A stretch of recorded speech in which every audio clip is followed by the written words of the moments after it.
বাঁদর মামা পেল একটা কলার কাঁদি, কলা দেখে বাঁদর মামা লাফালো খুবই।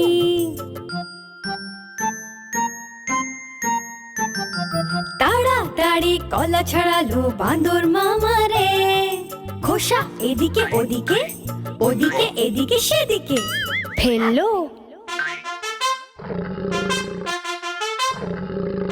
বড় টুকরো মুখে ঢুকিয়ে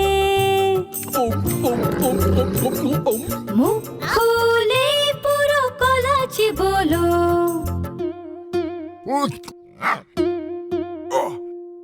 এক টুকরো গলায় আটকে হলো মুখটা লাল নীল।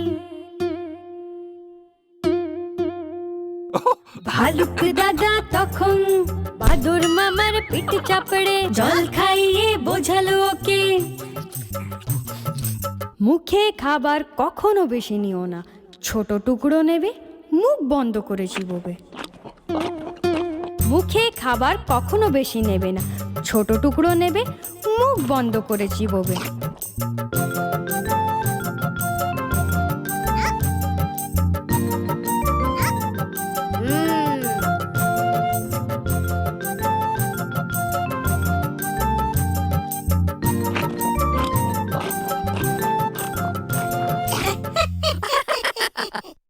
আমি বাঁদর মামা হব না, আমি ছোট টুকরোই নেব আর মুখ বন্ধ করেই চিবোবো আর খাবার না ফেলার চেষ্টা করব।